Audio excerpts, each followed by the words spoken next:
Aujourd'hui, nous allons en apprendre davantage sur l'acériculture, l'or blanc du Québec. Mais avant tout, est-ce que vous connaissez les mots tubulure, osmose, inversé ou encore le mot BRICS? Ce sont tous des mots que nous allons découvrir aujourd'hui. Allons en apprendre davantage avec Patricia et Michel dans leur cabane à sucre. Je suis Patricia Daou de Bistrot La Dent Sucrée, puis viens avec moi, on va apprendre des choses sur l'acériculture. En ce moment, nous sommes dans l'érablière. Ça, c'est une forêt où il y a plusieurs érables à sucre. C'est ici que l'eau d'érable est récoltée. Ça ici, c'est une érable à sucre. Savez-vous qu'il y a des érables à sucre partout en Amérique du Nord, mais c'est principalement au Québec que l'on retrouve le plus d'érables à sucre. En premier tout, on doit entailler les érables. On va percer un trou dans l'arbre à l'aide d'une perceuse. Ensuite, on va y insérer un chalumeau qui va être attaché à la tubulure qui va pouvoir transporter l'eau d'érable. On appelle ça de la tubulure. C'est comme une grosse autoroute pour l'eau d'érable. C'est dans ça que l'eau d'érable va couler et qu'on va pouvoir la transporter. En premier tout, elle va aller dans une station de pompage.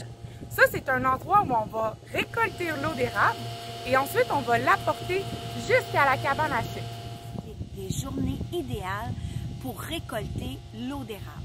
Alors, il faut avoir des nuits qui gèlent le soir et le jour des beaux 5 degrés ensoleillés. Alors, c'est ça qu'on fait aujourd'hui. On a ramassé de l'eau d'érable.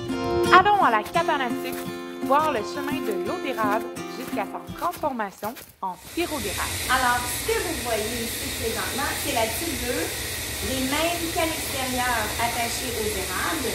L'eau d'érable coule, rentre ici dans la cabane à sucre et on les donne dans notre gros bassin. On va le transférer dans notre osmose. L'osmose inversée est une machine qui sert à séparer le sucre dans l'eau d'érable.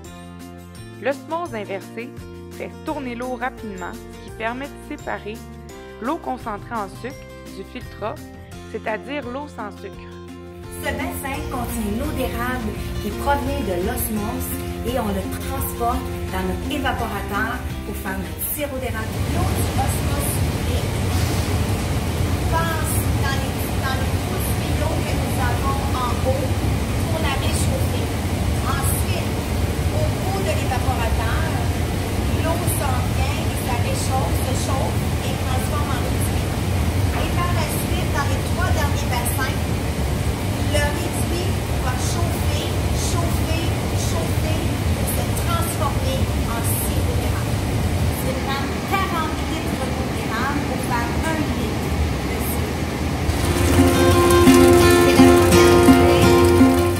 Il est important de prendre le degré BRICS, c'est-à-dire le taux de sucre du sirop d'érable. Si on atteint le bon degré BRICS, le sirop se conservera et on pourra le canner ou encore le mettre en barrique. Le sirop d'érable, c'est rempli de minéraux. C'est donc super bon pour la santé et c'est très bon au goût.